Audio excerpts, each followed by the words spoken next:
Today, we'll be showing you how to replace your spray arms on this Frigidaire dishwasher.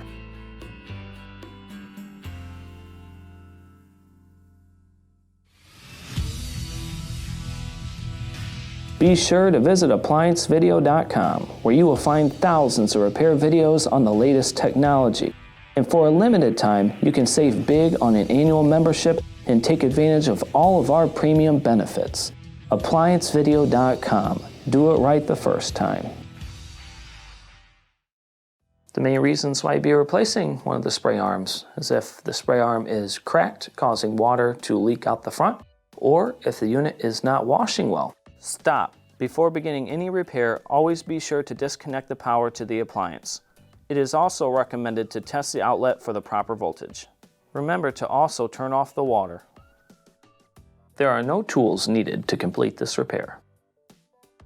We'll go ahead and open the door here.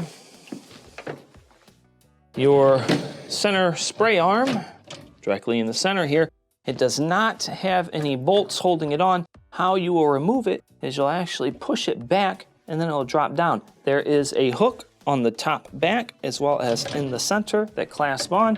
So what we'll do is you pull down on the back of it just ever so slightly and start to push. Eventually it'll pop out of place. Grab your spray arm and set it to the side. When installing your new spray arm, first you will guide obviously to the center. You have this kind of small little flange here that is indicating where the center of the rack is. This is where you'll want it to be installed. The center portion, you'll have to move it forward a little bit in order for it to fit in. You'll pop up the back, grab the actual wires on here and apply some pressure, pop it in place. And this will complete your repair. Thank you for watching another quality video from ApplianceVideo.com.